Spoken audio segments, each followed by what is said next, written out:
two locals head down a dirt road to target shoot. When the target shooters came down, they had smelt smoke and they saw a fire. Well, they noticed what, one of them thought was a mannequin burning.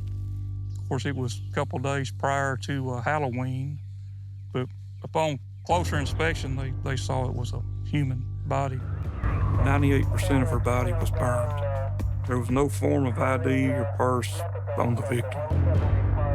It was not possible at that time to put an identity to the body.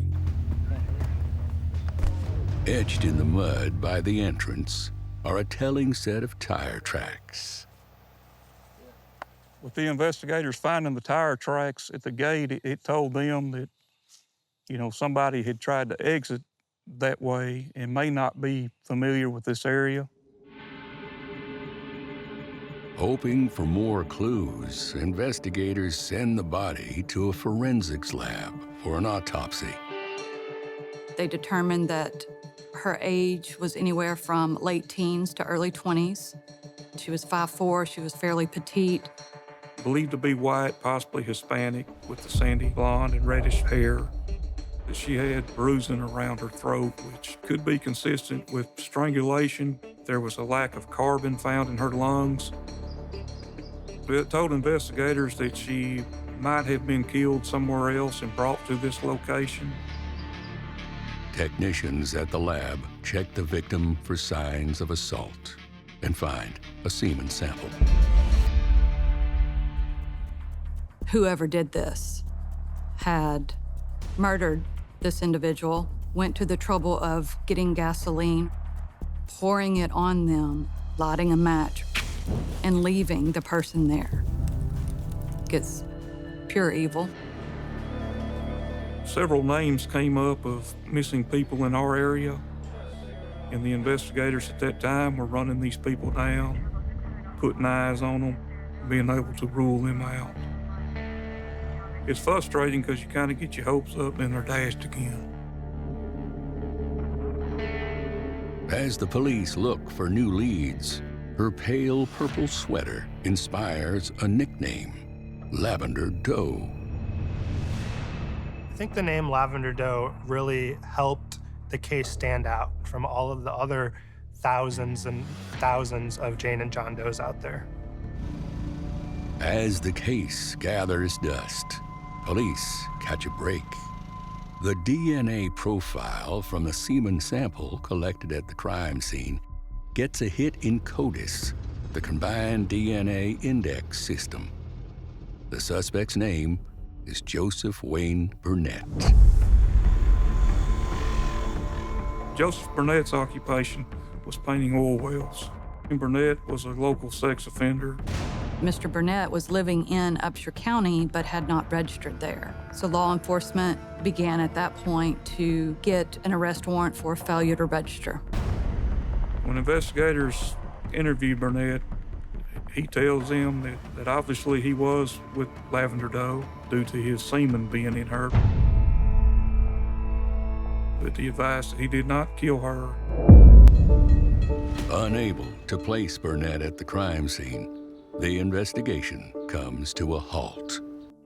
He caught a charge on a fail to comply as a sex offender, and he went away for 10 years. With every lead a dead end, the case of Lavender Doe goes as cold as a winter wind whipping through the Texas pine woods. July 19th of 2018, I was contacted by the Longview Police Department in reference to a missing female named Felicia Pearson, and the boyfriend listed was Joseph Wayne Burnett.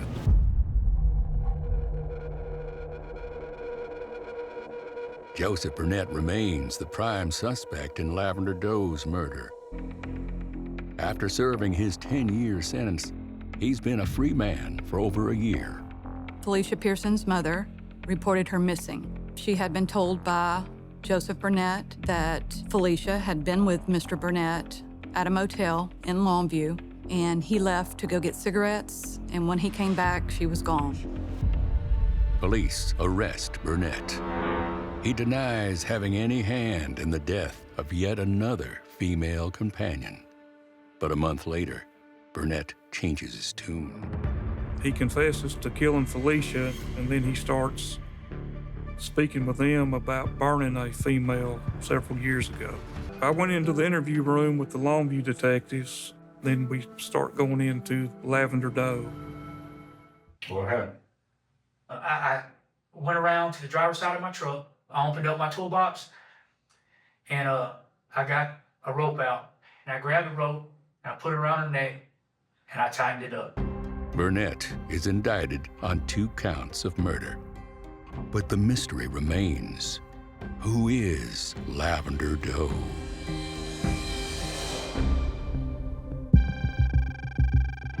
I found a descendant in East Texas. Her name was Valerie, and she lived only about 30 minutes from where Lavender Doe is found. I thought to myself, this is it. We solved the case. We found Lavender's mother. We arrived at Valerie's house. Valerie didn't have any idea of who it could be in her family.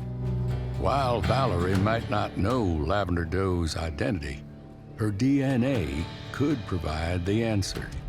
We found there were over 25 first cousins. As we were building down the family tree, we came upon Robin Novotny. She was the right age to be a parent of Lavender Doe's. She was married to a man named John Dodd. There wasn't a lot of stability in this family, and that sparked our interest. There was also a younger woman, Dana Dodd. We could see that she was exactly the same age as what we believed Lavender Doe to be. And so we could see that her social security number hadn't been used. We didn't find any Facebook accounts, any Instagram accounts, anything like that. I'm at the coffee shop and pretty much all of the hairs on the back of my neck are just standing up because everything seems to fit. We found Lavender Doe. We knew we found her. But we needed the DNA to confirm who she was. I reached out to Lieutenant Hope and gave him all of the information that we had on Dana. The mother was deceased, and John Dodd was a transient down in Jacksonville, Florida. I spoke to his daughter, Amanda. Amanda was a half-sister to Dana.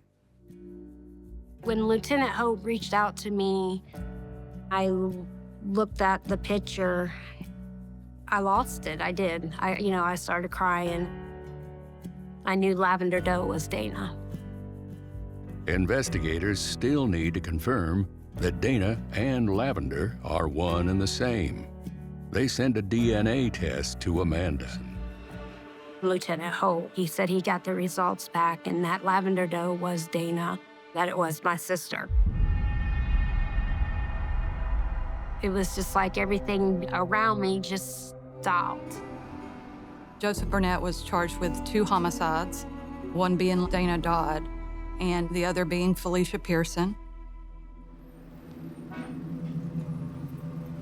At long last, Burnett is hauled into court to face justice. Joseph Burnett pled not guilty at his arraignment. Even though there was a confession, yes, we did go ahead and start working towards trial. I wanted to go to court. I wanted to hear his story. I need to know why he did it. And then he took a plea agreement. Burnett is sentenced to 50 years in each case. For the families, it is small comfort for their loss. He's eligible for parole. Once he comes up for that, I plan to be there every step of the way, no matter what. How old I am, I'm gonna be there. I want him to be there forever.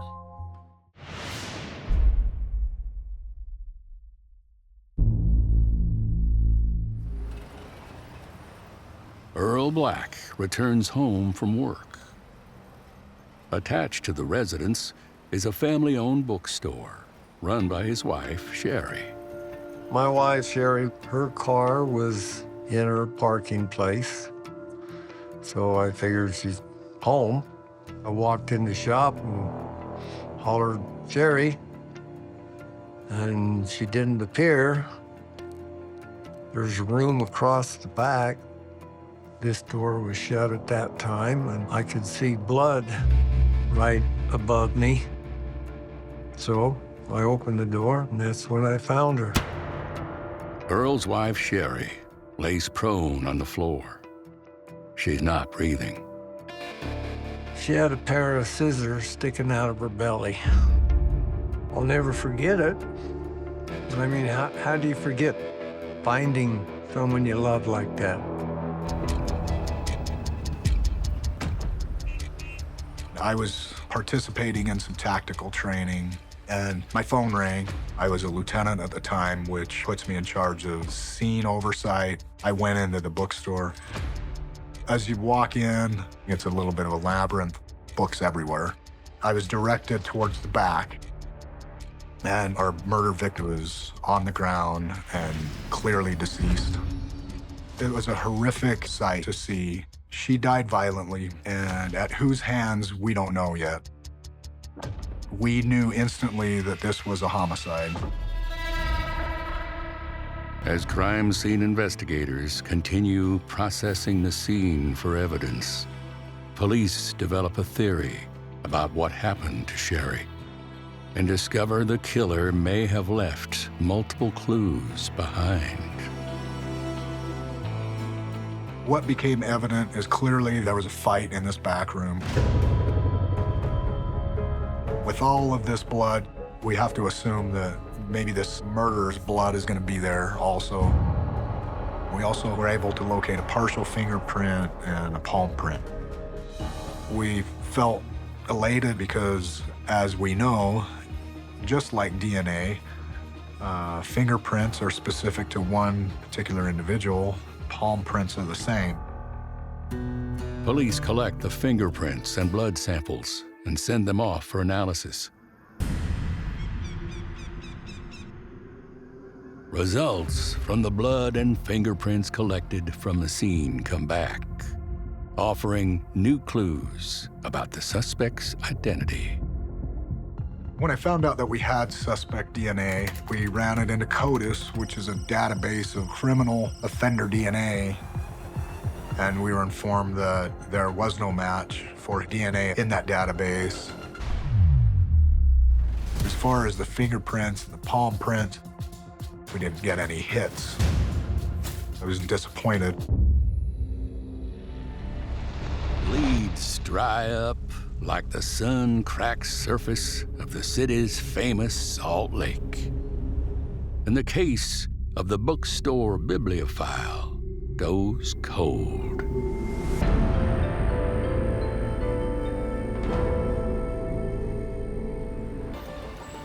The case was transferred over to the Unified Police Department. I had been involved in assisting South Salt Lake in this investigation. Now it's exclusively over at Unified Police Department. I would be assigned as the lead investigator to this case.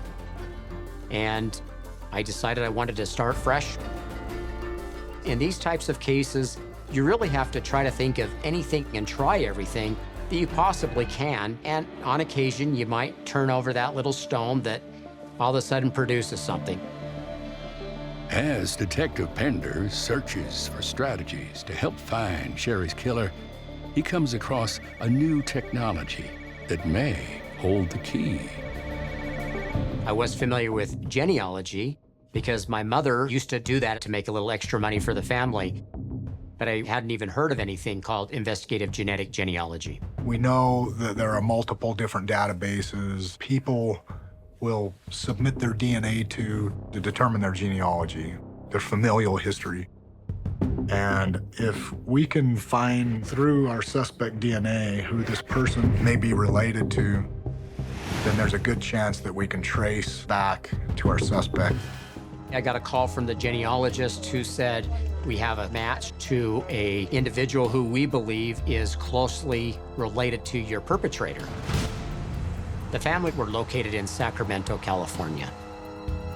I knew I needed to get out there and interview him.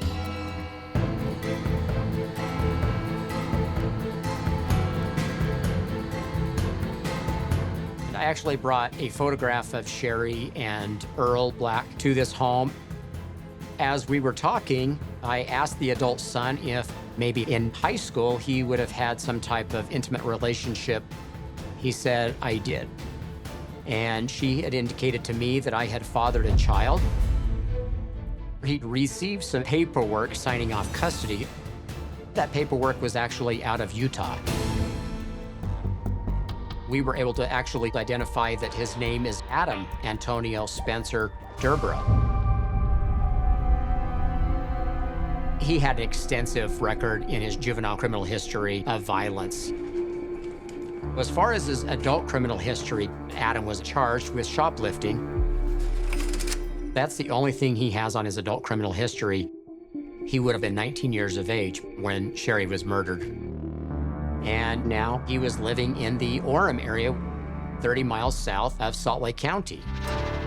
The following day, we drove down to Orem and held surveillance on this residence for a number of days to kind of get his routine down.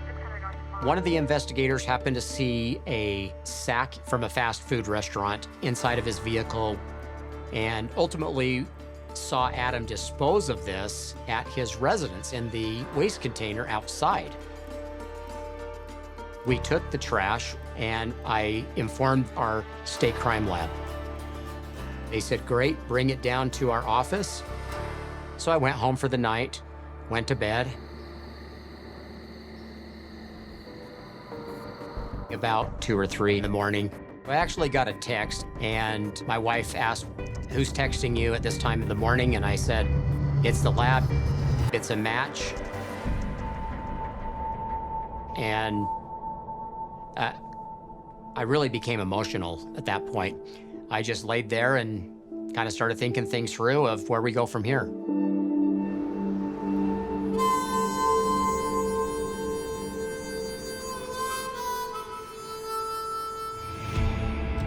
We followed Adam to Walmart. 6 plainclothes investigators approached Adam. Adam was told he was under arrest. We immediately put him in my patrol vehicle. I'm thinking to myself, we've got to get him to the office. We got to get this interview going. As we're driving, he says, I know what you want to talk about, and if it's what I think you want to talk to me about, then I would want an attorney present. He lawyered up.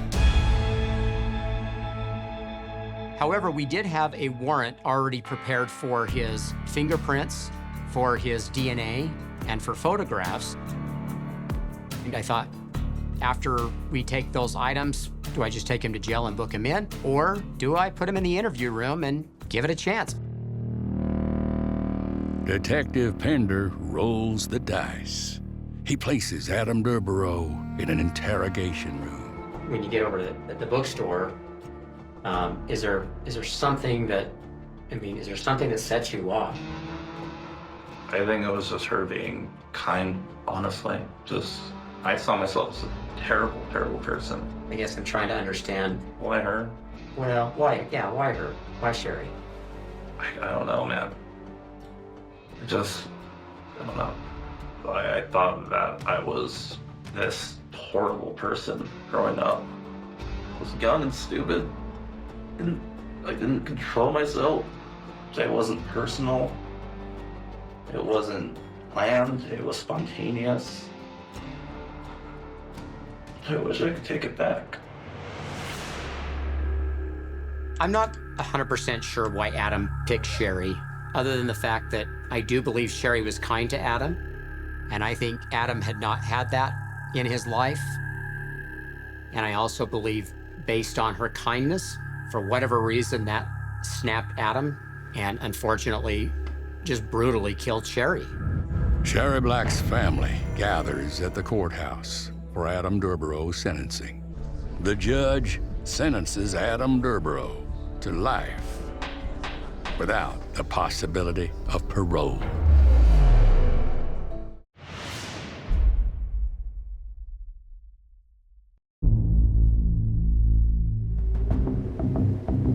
Left Hand Canyon is emerging from its long slumber as spring loosens winter's icy grip.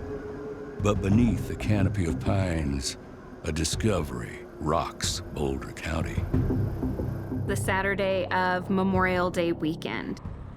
Two tourists in Left Hand Canyon in Boulder County go for a little hike. They crossed a little stream and began to make their way back into the woods, away from the road. And what they found was the body of a naked woman. The body was described as a white female, probably about 5 feet tall, and she was a heavy-set woman. We had no identification on the victim or no idea who she was, and her clothing had been taken away. The call to the sheriff's office came in to us at about 2 p.m. The investigators at the scene thought that she had been there no longer than 24 hours at most. There did not appear to be any sort of a sign of a struggle or other forced activity. It appeared that there was some sort of consensual sexual encounter. It didn't look like the body had been dumped there. It was very clear that someone had tried to obscure the body by covering it with pine branches. Pretty quickly, they realized that her throat had been slit.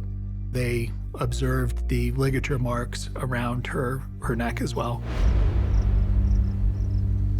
While detectives try to determine how the victim got there and find some lead to her killer's identity, the medical examiner brings in the body for autopsy.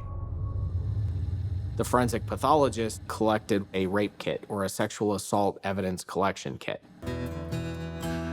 It was way in the early stages of DNA. DNA was not really something that was taken into consideration in 1987. Fingerprinting the victim, however, gives detectives their first big break, a name from a minor misdemeanor offense. The fingerprints that were taken from the body were matched through the system to Carol Joyce Murphy, a 27-year-old woman from Longmont. Back in remote Left Hand Canyon, investigators interview anyone in the surrounding area, looking for leads. Officers found someone who was camping nearby who recalled seeing two people on a motorcycle show up at the campground. They were both wearing helmets, which kept her from being able to give us any sort of description as to who they were. She was awoken by a motorcycle at what she thought was around 11:30 in the morning. The woman that described the motorcycle being predominantly black, but believed that there was some yellow color tint to it as well, although she couldn't remember exactly, but it was just information that she thought may be helpful to the investigation. Investigators talked to her co-workers at a company in Longmont where she was a security guard. That about 8:45 or 9 o'clock in the morning, one of her coworkers observed a gentleman pull up on a motorcycle, which he described as similar to a Honda Goldwing, which was a black motorcycle with very distinctive yellow features. Carol went out, got on that motorcycle, and left. Coworkers indicated that the person had a helmet on the majority of the time. That became a critical piece of information in the investigation. Detectives had focused in on Curtis Murphy as the most recent husband. Curtis was ultimately eliminated as a suspect. Investigators moved on to Kevin Elmar, the ex-husband of Carol Murphy. Kevin Elmar is also the father of Carol Murphy's two children, who are 10 and 8 years old. I was teamed up with another detective, and the two of us were given the assignment to interview Kevin Elmar. The two detectives traveled to Kevin's home in Longmont, just a few minutes from Carol's apartment, and knock on the door. Kevin said that he had last seen Carol Murphy that morning, earlier before her body was found. She was just getting off work on a night shift, but he drove past her on his way to turn in a job application. Kevin Elmar owned a yellow and black Goldwing motorcycle that fit the description of the motorcycle when Carol Murphy left on it, as well as the motorcycle in the area where Carol's body had been found. The lieutenant asked us to bring Kevin into the Justice Center in Boulder for a more thorough interview. You killed Carol? No. You know who did? No. Kevin Elmore said that he left Carol Murphy on his way to drop off the job application. We went to several grocery stores where we showed his picture to the staff. There's no corroboration that we could find. It was pretty clear that Kevin Elmore was the prime suspect. I think it became a question of how long was it going to take to find every piece of evidence that we needed in order to hold Kevin Elmore accountable. The investigation sputters, and the case of the young security guard mom grows colder than the snow-capped peaks of the towering Rockies. I was assigned the Carol Murphy homicide investigation in December of 2004 as part of a cold caseload. I reassessed what evidence we had, really with an eye for, is there scientific advancement that would give us new leads and new direction? DNA taken from Carol Murphy's body at the autopsy could now be the key to unlocking this 17-year murder mystery. The DNA section of the CBI laboratory had 2 DNA profiles that were developed. We were able to attribute one definitively to Willie, who had disclosed he had had sexual relationship with Carol within the days leading up to her death. Who is this other profile? Detectives have a hunch the other DNA belongs to their prime suspect, Kevin Elmore, Carol's first husband and father of their now-grown 2 children. We needed to get the DNA profile from Kevin Elmore to compare to the forensic samples. I obtained a court order to collect buccal swabs from Kevin Elmore in August of 2006. A little over 19 years since Carol's murder. I was able to collect multiple buccal swabs from Kevin Elmore. The Colorado Bureau of Investigation had been able to do a definitive match. I believe it was 99.999998% of the population could be excluded, which left Kevin as the only probable contributor in the world. The arrest warrant was signed January 29th of 2007. Kevin Elmore was arrested that same day. August of 2009, Kevin Elmore was convicted of first-degree murder after deliberation, and he was sentenced to life without the possibility of parole. In December of 2013, I received a phone call from the district attorney's office stating that the case had been overturned and that we would have to have another trial. The Court of Appeals was saying that Mr. Elmore should have had the opportunity to advance certain alternate suspects to the jury that had been precluded in the first trial.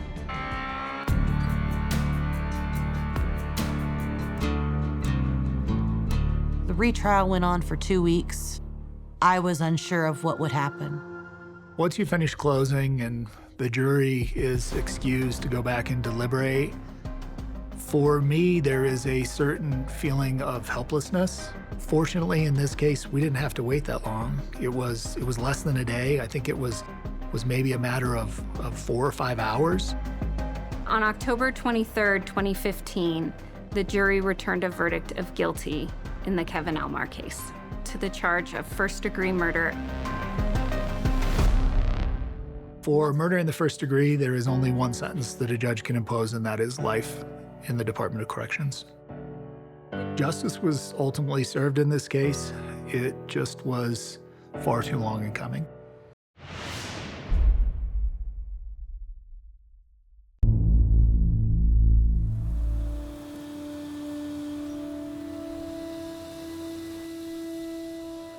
On May 13th, 2002, at about 7 in the evening, I received a radio call from dispatch concerning a man that was down and deceased at a hog farm to the west of Rappeljay.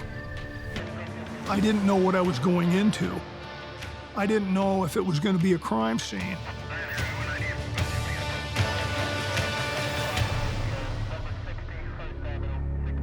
My arrival on scene was at about 7:20 in the evening. It was still light outside, although it was beginning to become twilight. There was a man down on the porch. I got out of my patrol car, scanning the area. As I got close to him, it was apparent to me that he was dead. There was a large blood trail flowing from his head, and I could see blood settling in his lower extremities. I didn't think that he had been down and deceased for a terribly long time.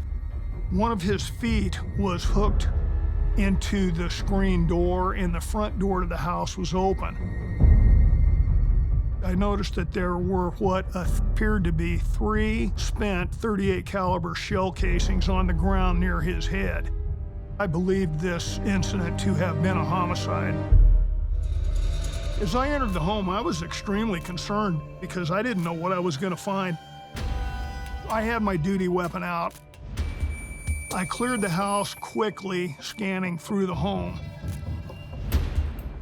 On the stove was a pan of hot dogs and beans cooking. My initial impression was that there was too much food in that pan for one person to eat. That indicated to me that possibly he was going to have some company. I came out of the residence and quickly checked several hog buildings. There was nobody in the area. Don and Cord Herzog arrived, and they owned the ranch and that residence. I learned that the man that was down and dead, his name was Daniel Levine. He was a hog farm employee, and he lived in that residence that he was laying in front of. After I had cleared the house and the hog pens that were near the home, I radioed in for help from other officers. Sherry Westbrook, who was the person who had made the original 911 call, returned to the crime scene. With her was a man named Richard Edwards. I spoke to Sherry, but she was extremely hyperventilating, and she was literally freaking out. I spoke with Richard, and I told him that I would get up with him the next day for interviews of both he and Sherry. The next morning, Sergeant Clonch goes out to interview Sherry, the 911 caller, and her boyfriend Richard at the Herzog Hog Farm. They're employees who live in a company house. Were you ever alone together at all? I always was taking care of the baby pig. Do you feel that Dan ever came on you sexually at all? Did he ever make a pass at you? Not that I could tell. Not that you could tell? Yeah. Okay. I took her at her word.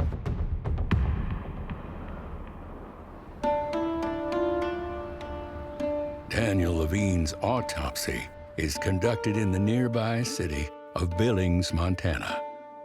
The forensic examiner's report came back and stated that Levine had been killed by a single gunshot wound to the head. The shot had been fired from between 18 to 24 inches away from Levine's head. That would indicate that Levine had known the person who had shot him. With resources stretched thin, in a county of 1,800 square miles, Sheriff Brophy requests support from the Montana Criminal Investigations Division. Veteran agent Len Knutson is assigned to the Stillwater team. Knutson arrived on the 15th of May, I believe, and I was assigned to partner with him. I thought that was a very good idea. Sergeant Clonch and his new partner go out to speak to Sherry, the 911 caller, and Richard, her boyfriend, a few weeks later. On arriving there, we learned that Richard and Sherry had quit their jobs and left the area. We were very concerned and frustrated. Are we missing something? Why are they leaving? Is it a legitimate reason or is it something else? We were going to have to run them down, find their location. After months of searching, and with the couple still missing, the case of the man of faith found dead on his porch cools like the Montana winds in a sudden snowstorm.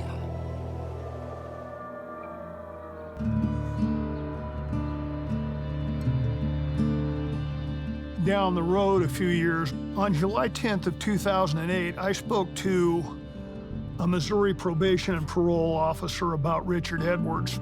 That Richard had transferred his residency to Texas. That kind of surprised me. Sherry Edwards appeared to still be living in the Licking, Missouri area. When I found out, I thought it's possible for us to go and re-interview Sherry again. Many people are victimized by their spouses. I thought that Sherry was probably totally intimidated by Richard and had been bullied and browbeaten. April 21st of 2009, Woody and Agent Knutson made a second trip to Missouri to make contact with Sherry. I didn't know how Sherry was going to react. All you can do in that situation is try. Sherry told us that she was an eyewitness to the killing of Daniel Levine by Richard Edwards. We had been able to obtain an arrest warrant for deliberate homicide. I needed to locate Richard Edwards.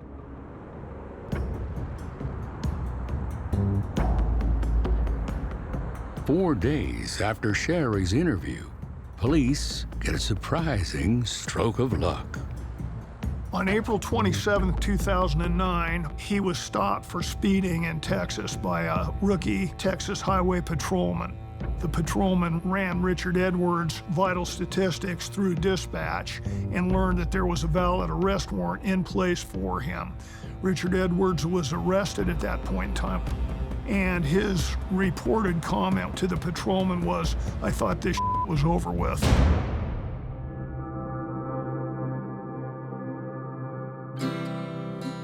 I called and notified the family. Alice Evangelista was elated, and she, if I recall correctly, she said, "I'm glad you got the son of a bitch."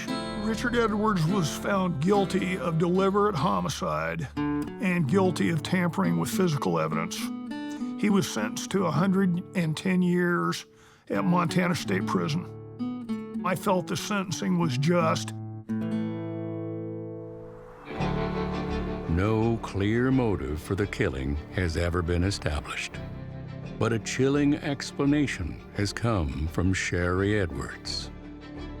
Sherry stated that Richard had told her that he wanted to see what it was like to kill a man. That's foreign to me, and I don't understand it. Richard Edwards just wanted to see what it was like to murder someone else and ended the life of an individual that just wanted to work and be left alone.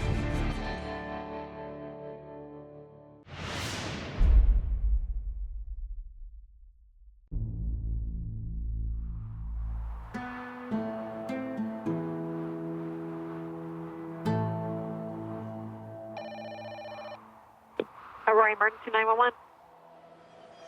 My name's Richard Johnson. I was just moving some stuff off my patio that a former friend had stored, and one of the boxes is smelly. It appears to be a female human body. I can see a bracelet. I can see long reddish or brown hair. Dispatch sends the Aurora police to investigate. The officers exit the car and approach the house. The only way it can be described is the odor of decaying flesh. As the police investigate the scene, they find that a large plastic container wrapped in duct tape is emitting the foul odor. It was a fairly heavy-duty rubber plastic box. The odd part of it was the amount of duct tape that was around it. So whoever taped it wanted to make sure it wasn't open. The officer who actually looked inside saw skeletal remains. It was grotesque. The body was found scrunched up in a fetal position with her knees almost touching her chin. Detectives interview Richard Johnson, the man who found the foul-smelling storage bin. Johnson claims that the storage bin belongs to an acquaintance named J.D. Harrington. Richard said, I just stored it for him. He never touched J.D.'s stuff. It just sat there. And then 3 years later, when he's moving it, that's when the body was discovered. Johnson also tells police that he thinks he recognizes the body in the box as a friend from the neighborhood. Richard saw the hair first, reddish-brown hair, and he immediately thought it was Carolyn Jansen. Carolyn Jansen was a roommate of J.D. Harrington. They both worked at the Waffle House in Aurora. They were both hurting for money, so they decided to rent an apartment together. He told the police about how J.D. Harrington was saying, Carolyn took off with my rent money, Carolyn disappeared. A DNA test confirms that the body is indeed Carolyn Jansen. Carolyn suffered a fracture to the skull above the left eye. The cause of death was blunt force trauma, homicide. While detectives are still unsure of homeowner Richard Johnson's involvement, they turn to the next logical suspect, J.D. Harrington, the supposed owner of the storage container. JD, do you have any idea who's in that box? No. Who would? I don't know. Like I said, my stuff has been there for years. Forensic analysis reveals that fingerprints from both J.D. Harrington and Richard Johnson are on the bin. J.D. denied having anything to do with Carolyn's death. He claimed that he stacked his boxes outside his home the day before moving day. The implication was that during that time, somebody, whoever was the killer, would have put the body in the plastic container.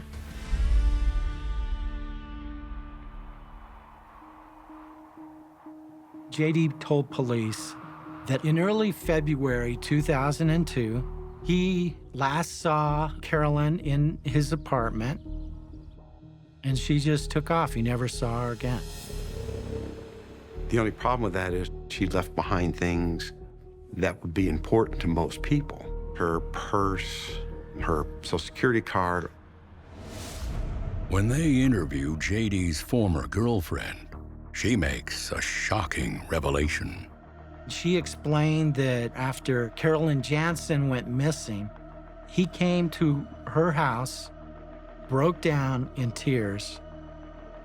I didn't expect it.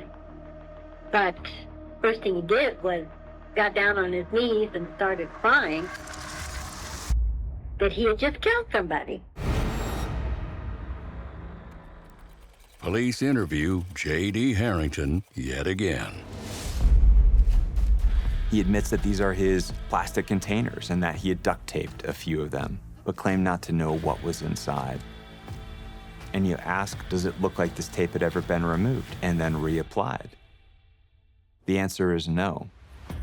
And that sets off some alarm bells. It just didn't make sense. The investigation narrows its focus on J.D. Harrington. We had no physical evidence at the time to connect J.D. Harrington to the crime scene other than the body being at the address and everybody saying, this is how this bin got here. There's a big distinction between direct and circumstantial evidence. I felt there was sufficient evidence to pursue prosecution. The former DA said it wasn't there. I wasn't part of that prosecutor's office in 2006, but they just felt they didn't have enough to prove this case beyond a reasonable doubt. The case of the murdered mother thins like the air atop the majestic Rockies, and the case goes ice cold. Carolyn's case stays that way for another 2 years, until Detective Connor is assigned to work on cold cases full-time. Detective Connor keeps Carolyn's case file on his desk for 5 long years, until a call from newly appointed Deputy District Attorney John Kellner changes everything. When John Kellner became the cold case DA, he actually called me at my office and wanted me to submit 5 of the best cold cases I had for prosecution. Our goal with every single case was to take a look and try to solve it and bring it to closure. The Carolyn Jansen case, it was complicated. There were folks that said it cannot be proven beyond a reasonable doubt, so we had some work to do to bring this case forward. I need physical evidence to connect J.D. Harrington to that body.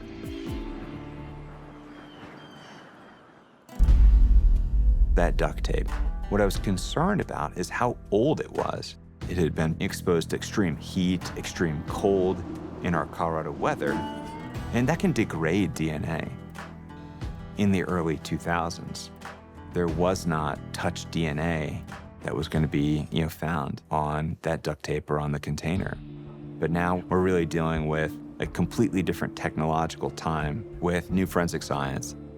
But it is a big risk because, look, it could come back with nothing.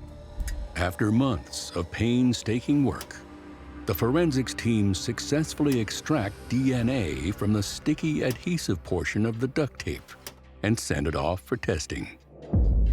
2 months later, the results come back. J.D. Harrington could not be excluded. And this is important because when you add all of those pieces up together, you're talking about placing one circumstantial brick in the wall, one at a time. It just helped us feel confident to bring this case forward on J.D. Harrington and make him face these charges in court. J.D. Harrington was finally charged with the murder of Carolyn Jansen. You have the right to remain silent. Anything you say can and will be used against you in a court of law.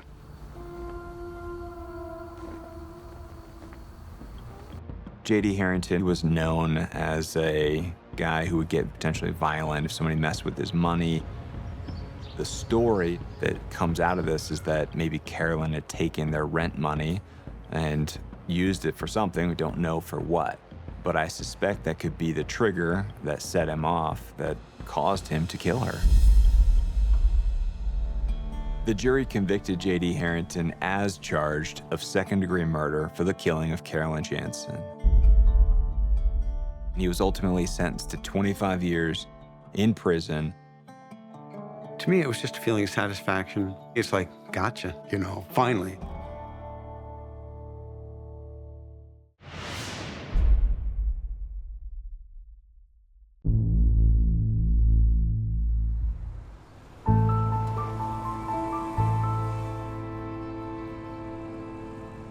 It's the Wednesday before Memorial Day weekend, and Freddie Farah, owner of the Grand Park Food Market, is busy ringing up his regular customers. A young man entered the store. That young man asked for a price check, and as Mr. Farah was giving that response, the young man pulled out a firearm. The suspect pointed it at Mr. Farah. Mr. Farah stepped to his right, kind of in front of the register. The suspect made a couple statements, like, give it up, or give me the money. Mr. Farah instinctively reached up to move the firearm out of his face, and as he did, the young man shot one time and hit Mr. Farah One bullet struck Mr. Farah in the head just above the right eye. The man bolts out of Grand Park Food Market, empty-handed. 34-year-old Freddie Farah clings to life as an ambulance rushes him to nearby Methodist Hospital. I fell to the ground, and they told me that he had been shot in the head. His heart was still beating, but they think he was brain dead. We stayed there until they finally pronounced him dead.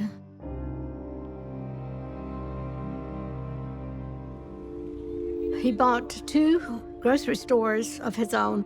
The very first one was a very small grocery store. And the second one was when his cousin died, who had a much larger grocery store. His uncle told him, "Why don't you come take over this grocery store?" In 1972, Freddie buys the Grand Park Food Market. Shortly after he bought that store, he told me, "I don't think I'm going to stay in this store very long." And I was wondering why he said that. There were long hours. Maybe he wanted to spend more time with the children. He was a very family-oriented man, but he never answered me why he didn't want to stay in that store for very long.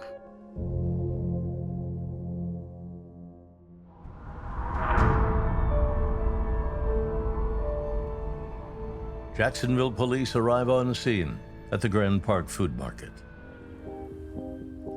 When the detectives entered the store, they noticed 3 items: a cake mix box, a frosting can, and a soda can on the counter near the register.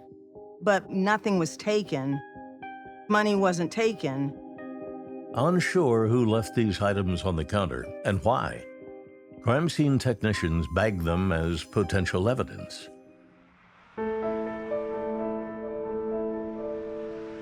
Desperate for leads, detectives double down on their canvass of the neighborhood around the Grand Park Food Market. Through word on the street, detectives learned there may have been a customer in the store at the time of the shooting. Annette Bryant was 14 years old at the time. She lived in the neighborhood. She had gone up to the store to buy some items for her mother. Detectives find Annette at her home. Miss Bryant saw the tall, thin black male with a red shirt outside the store. And when she was inside the store, that same young man entered the store, putting the cake mix, cake frosting, and the soda can on the counter. She was able to tell the police that the young man pulled out a firearm and said something along the lines of, "This is a robbery," or "This is a stick-up." She said that Mr. Farah reached forward to move the gun, potentially protecting her, as the gun was pointing also in her direction. And when he did, the gun fired as the shooter shot the firearm.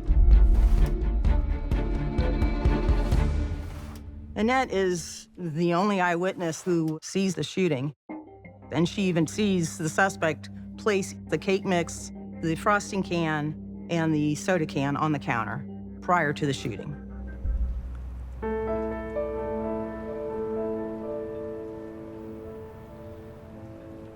In the evidence technicians' attempt to lift prints off of the items left behind, they were able to achieve positive prints. They did do a search, and that search was only done on a local level. This is before you're able to check stuff nationally. And if the suspect hadn't had an arrest record prior to the homicide occurring, he would have never been identified. The case of the young father murdered in his own market goes ice cold. Technology has grown immensely over the years, and we've got great equipment to identify suspects.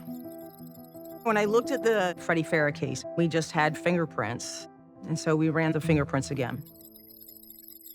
Ended up getting a report that the latent print from the frosting can and the cake mix box came back to a Johnny Miller.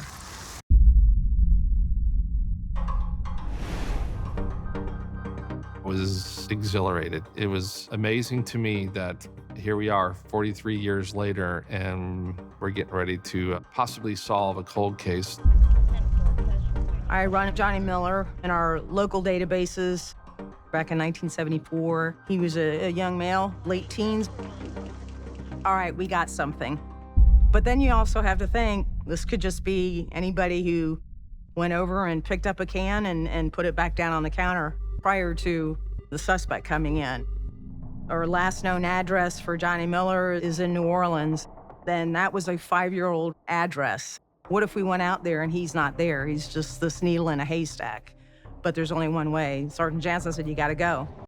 We ended up going into one of the precincts in the French Quarter and met up with a uniform officer. Once we showed him the picture, he ended up recognizing Johnny Miller. And he said, I'll look around for him. Less than an hour later, Detective Radigan gets a phone call. The officer has found Johnny Miller.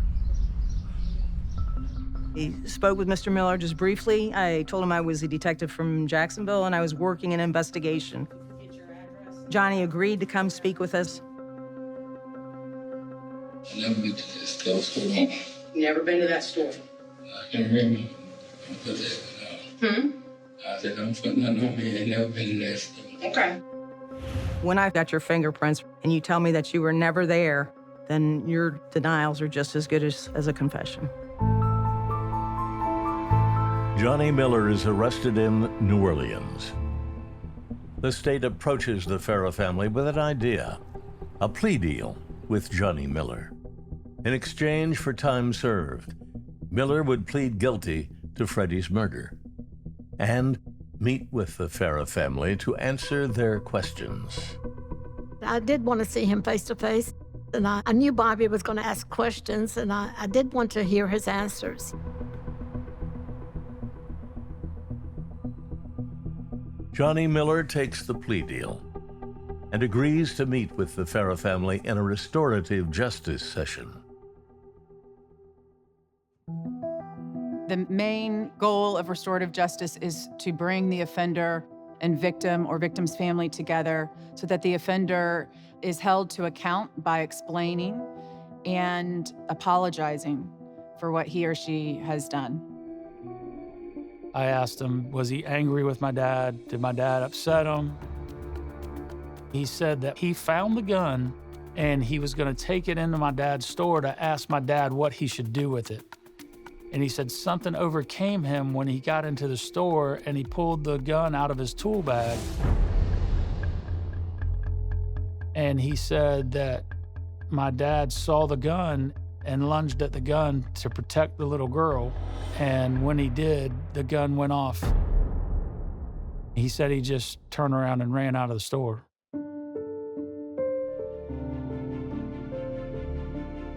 Mr. Miller kept saying, I'm sorry, I'm sorry. And then I just told him, we forgive you. Mrs. Farah just blew me away. Such a strong woman and such a forgiving woman.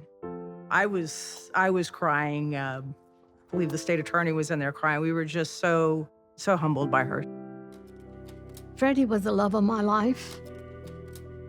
I only lived with him, unfortunately, a very short time. So I don't know what would have happened in our later years.